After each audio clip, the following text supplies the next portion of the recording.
city you consider as home is never so attractive as when you return to it after long and difficult times in other parts of the world.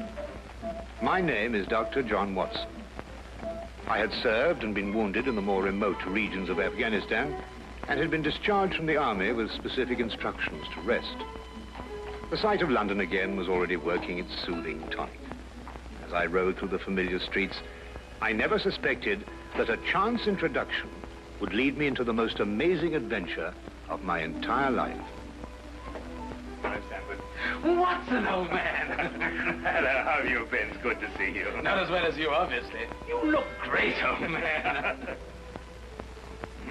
Heard you were wounded. Well, it could have been much worse. Sit down. Care for a drink? That one. Good.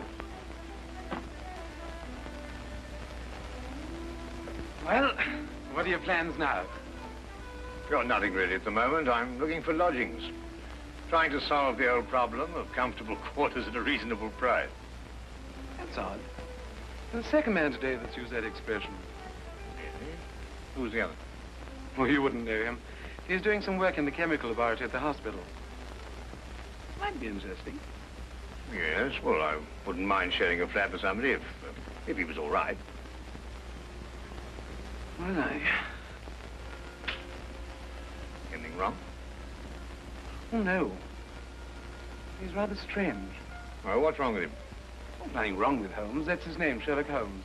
Well, when I saw him this morning, he was doing some research with a corpse. Oh, what was he doing? He was beating it with a stick. I beg your pardon? Did you ring, sir? 2 shillings, please. Very good, sir. What did you say this Sherlock Holmes fellow was doing? He was beating a corpse with a stick. Oh? What in heaven's name do you want to do that for? He wanted to find out if it was possible to inflict a bruise on a body after death. Why? You know? Did you ask him? That's another strange thing about this Holmes. Somehow, one never thinks to question him. No.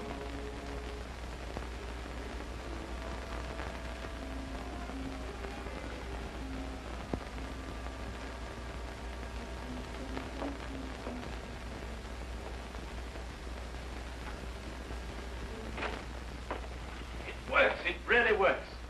You realize you've just entered the greatest chapter in the history of forensic medicine. You're Dr. Watson. Yes, I am. What works? A foolproof test for hemoglobin. You realize what this means, of course. No, I don't. You must be Sherlock Holmes.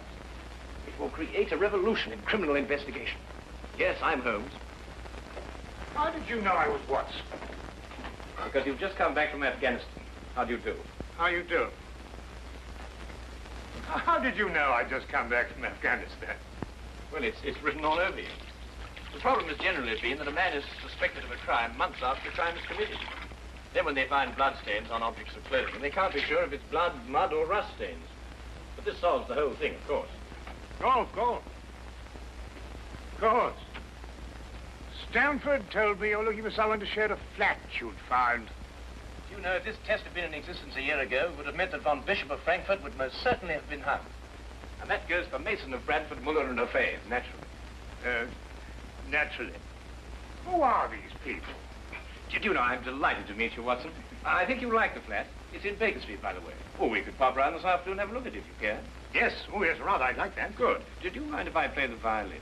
No, go right ahead. No, I don't mean now. I mean when we're sharing the flat. Oh, no, of course not. I like a bit of good music. Oh, good. I'm afraid not very good. Oh. Tell me, Holmes. Yes. How did you know I just got back from Afghanistan? Well, it's obvious. Now, that's what you said before. It isn't a bit obvious. You're a doctor, that much we know. Huh? But with the air of a military man, therefore an army doctor. You've acquired a sunburn. I know it's not your natural color because your wrists are white. Your eyes tell me that you've recently been ill. I'd say some sort of tropical fever. You use your left arm stiffly as though you've sustained a wound. Now the problem becomes, where would an army doctor have contracted a fever, sustained a wound? And the answer, my dear Watson, is in the present campaign in Afghanistan, naturally. Naturally. Of course, it's obvious. Naturally. We examined the rooms at 221B Baker Street that afternoon and promptly moved in on the following day. I had, at this point, known Sherlock Holmes for only 24 hours. But the man's fantastic powers of perception, coupled with the almost unpredictable personality I'd ever encountered, kept me in a state of constant surprise when I wasn't being shocked. It was unbelievable, the things he knew and the things he didn't know. Now, really, my dear Holmes, you mean to tell me you didn't know that the Earth moved round the sun? Really? But every school child knows that. Well, now I know it, too. And I shall promptly proceed to forget it. But why? Yes. Why? Why should I remember it? Well, because it's a natural phenomenon. Well, is it important? Does it affect us? If you told me the Earth went round the moon, would it make any possible difference to our way of life? Well, put it that way, no. Then it's useless information, and I shall do my best to forget it. I advise you to do the same. At times, I thought the man was joking and simply having a bit of fun at my expense. But I soon learned that he was in dead earnest. I also, unknown to him, made a brief classification of the man's knowledge. Literature? Nothing. Philosophy? Nothing. Astronomy? Nothing. Politics? Disinterested. Botany? He knew everything there was to know about poisons and absolutely nothing about practical gardening. Chemistry? Profound. Sensational literature? Without question, Sherlock Holmes knew the details of every horror perpetrated in the last 100 years.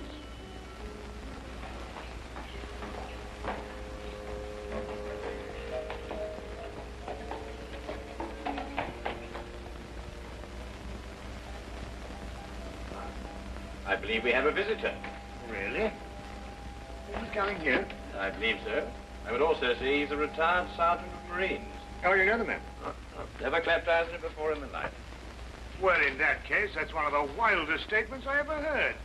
How can you possibly guess he's a retired sergeant of Marines? You've never seen him. A guess, my dear Watson. A calculated deduction. Yes, he is coming up here. Do you mind if I ask him his profession? Oh, by all means. Now, where did I put my violin case? Hmm? Oh, it's over here. There you are. Ah, my old friend. Come in. Excuse me, gentlemen. I have a message here from Mr. Sherlock Holmes. Thank you.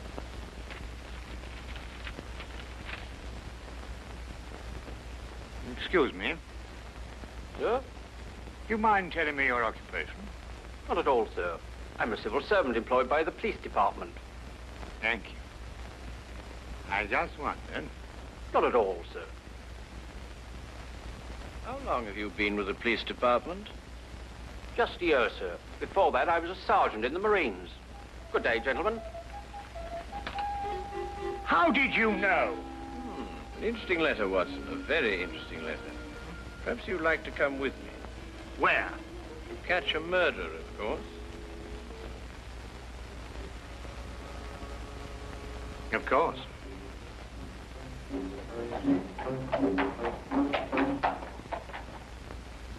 How did you know that that man was an ex-sergeant of Marines? Who?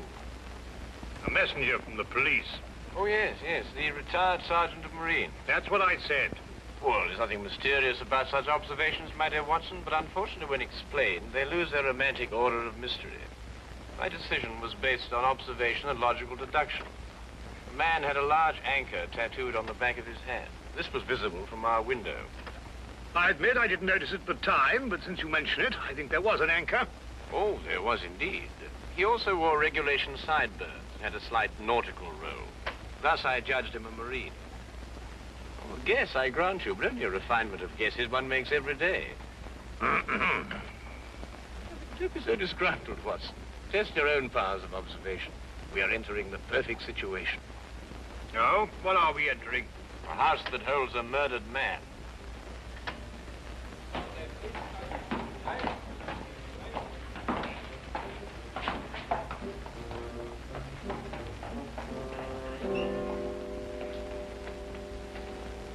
Is Inspector Lestrade inside?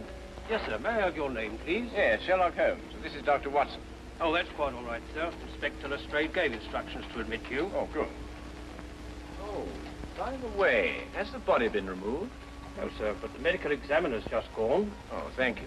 Let's hope they haven't moved things about too much. The police forces of the world seem to have an organized science of messing things about. Oh, I wouldn't say that, Holmes. Now then, move along there, everybody. Move along. There's nothing to see today. I don't know. I swear I don't know. I tried to help him. Don't you believe me? I had to do what I could. It was instinctive. It was instinctive for a woman like you to commit murder. That's not true. You know it's not true. I know you hate me, but you can't believe I'd do a thing like this. Yes, I can, and I do. Please. She's a murderess. You know it as well as I. She murdered your brother. It's a lie. Yes, it's a lie. Your entire story's a lie. The relationship you had with my son was a lie. My son's been murdered. This girl's a murderess. Why she did it, what her motive was, I don't know. They were engaged without my blessing. I can only be grateful that she gains nothing by her crime. Your duty now is to convict her. Just a moment, please.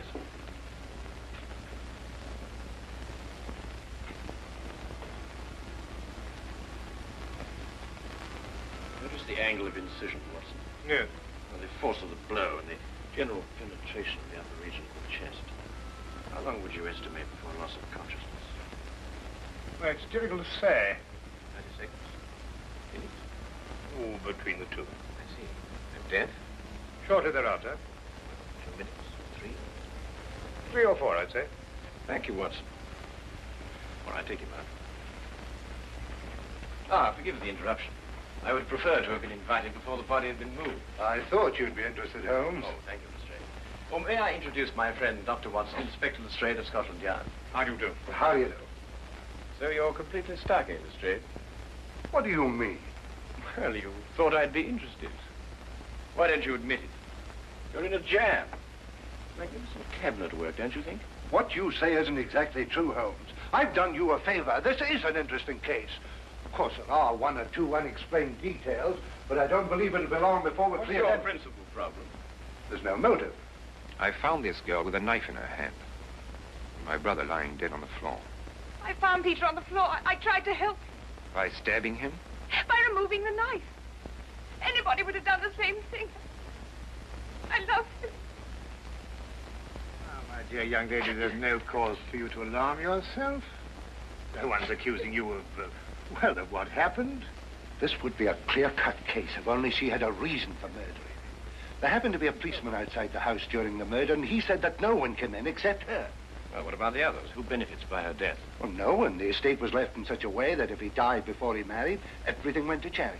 My dear Inspector Lestrade, he didn't die before he married. This young lady and the man whose body was carried out of here have been married for at least a week. In the event of his death, I imagine everything passes to her.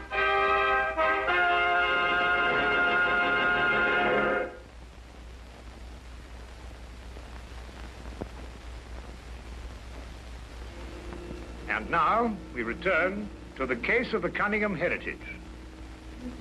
How did you know they were married? Weren't you?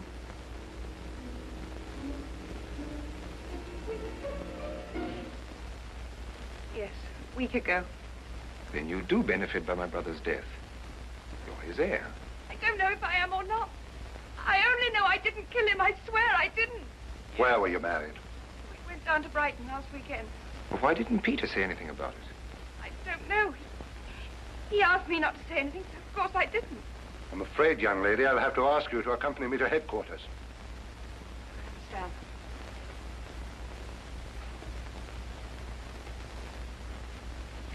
Excuse me, Inspector. I think I should tell my mother. Oh, yes, of course. Tell me, Holmes, how did you know they were married? Well, the man's hands had the remains of a sunburn and the fading marks of a narrow ring, but not as yet that indentation of the finger a ring generally leaves. A weekend in the sun at Brighton explains the whole thing perfectly. I didn't notice these things. Yes, I know. The young lady's hands were also sunburned, and to the same degree. Then the case is solved. Yes, it would appear so, wouldn't it? What are you looking for? How do you see that? What?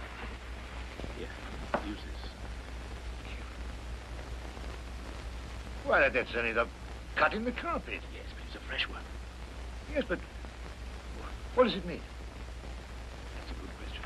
You'll stop looking for clues now, Holmes. Ah, you've solved the case then. Completely. Oh, splendid. Seems this girl had a record. 9 months in the woman's prison in Holloway, from the 21st of February, 1892, to the 21st of November, 1892. She was employed as a governess and convicted for stealing £300 from her employer. It's quite true. I knew you'd find out sometime. I made a mistake 5 years ago, but I paid for it. But Peter knew all about it before we were married. I never tried to hide it from him. You didn't know what else you had in mind. I had nothing else in mind except that I loved him. I'm afraid I must ask you to go with the office on this. Rather, madam.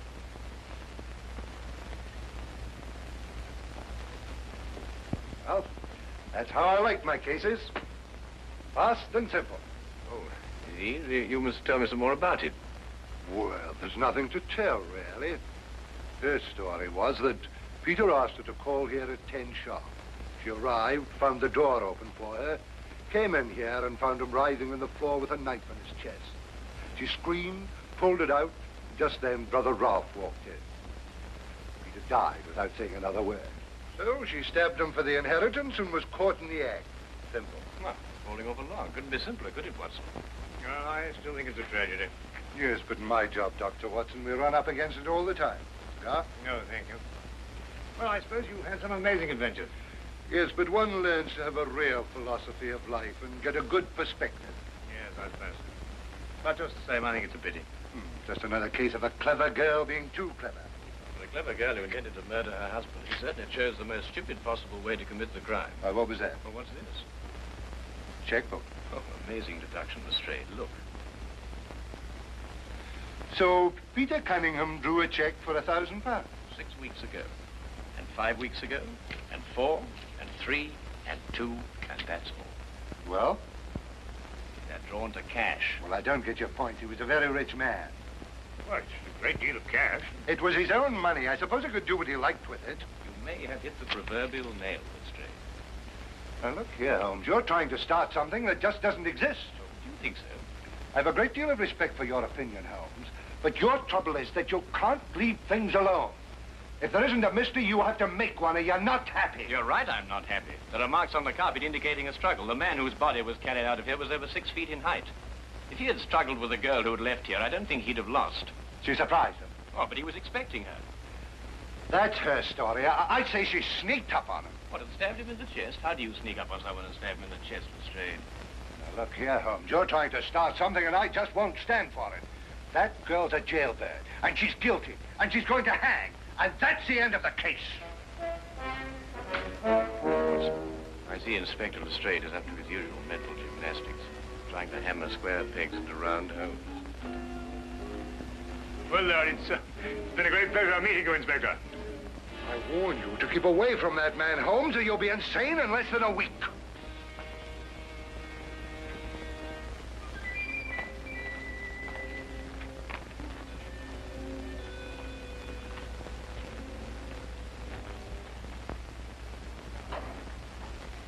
What time is it? Oh, 10:30. Perhaps you'd like to take a little stroll with me. Why? I'd like to investigate this afternoon's affair a bit further. Oh, yes. I'd like that. I thought you'd forgotten about it. Not at all. I've been thinking about it all evening. Shall we go? Then we must exchange our thoughts en route. Where are we going? To the Cunningham house. I didn't know you'd made an appointment there. I didn't. Oh, well, who do you expect to see? No one, I hope. Well, I'm terribly sorry, Holmes, but I'm afraid I don't understand what you mean when you say you want to go to the Cunningham house and you just... You can't do that. What? Well, you can't break into the house. Why not? It's against the law, that's why not. Why, if we're caught... That's it. What is? If we're caught. But that makes no difference. It makes no difference at all. The thing is, if we're caught, it's against the law.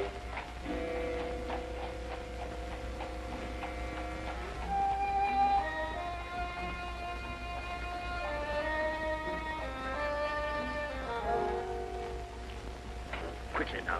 But look, Holmes, we can't... Come on.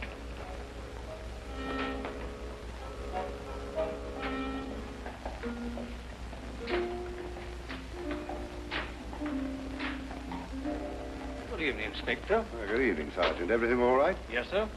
I just thought Sherlock Holmes might have dropped by. Where'd you get the key? The key's a burglar's too. A burglar's too? Is the street clear? Yeah.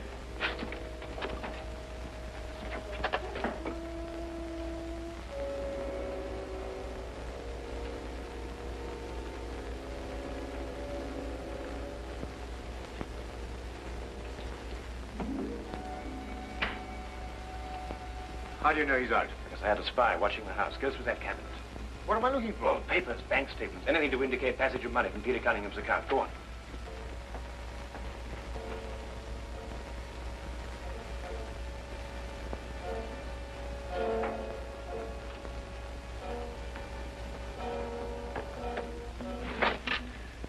It's absolutely ridiculous. Looking for something and you don't know what in order to catch somebody and you don't know who.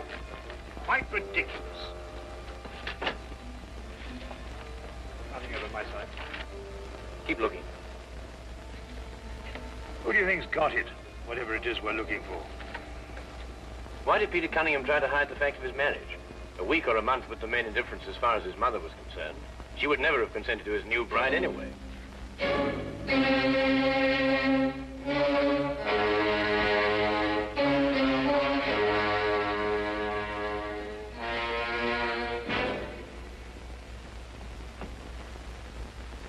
He married her to prove to me that my blackmail wouldn't stop him.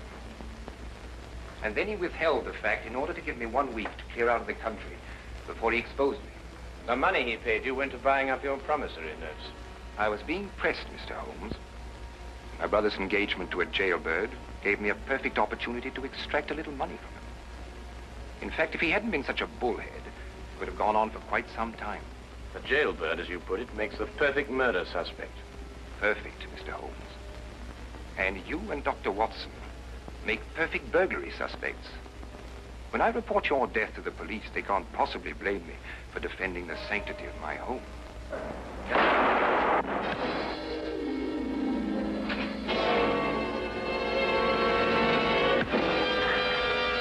Well done, Watson. Oh, I could have done a bit better, only it was my bad shoulder. Quite all right, Watson. Think no more about it. So that's our murderer. Yes, the only possible one, of course. Only a man could have struck that blow. Peter died, as you say, within 3 or 4 minutes. And there was a bobby outside the whole time. Yes. Crystal clear.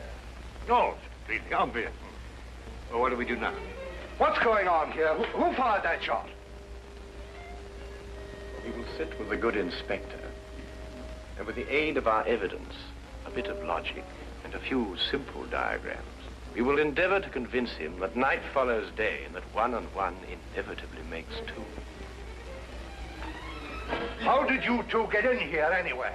Now, Inspector, calm yourself, calm yourself. Come, sit down. Now, there's a good fellow. Sit right here. Now, you see, we have a great deal to talk about.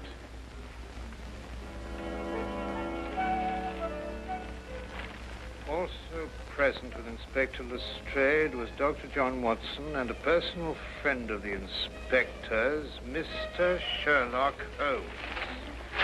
This is ridiculous. It's fantastic. This isn't the way it happened at all. This will revolutionize investigation, Watson. This whole account is a lie. Fingerprints, Watson. That's the coming thing. Oh, nonsense. What are you going to do about this? A bit more research. Here, give me your fingers on this sheet of paper. Oh, were you going to sit there with these disgusting little smudges and let them get away with this? Beg your pardon? Well, I won't. They're going to hear from me. Brilliant Inspector Lestrade, indeed. Why, it took you 3 hours to convince that bonehead. I don't know. Never in mind his life have I heard. He just said he was innocent.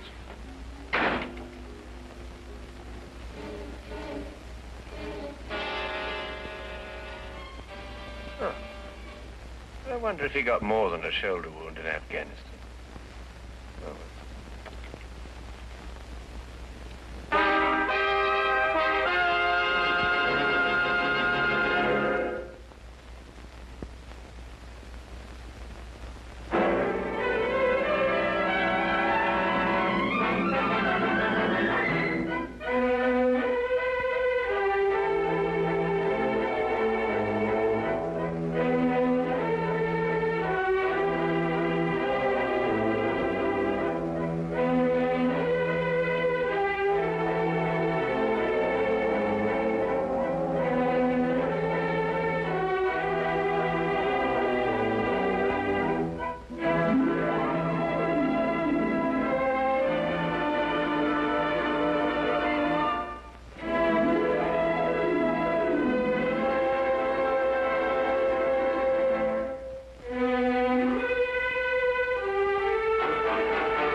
Hey Sherlock fans, ready to uncover a piece of TV history?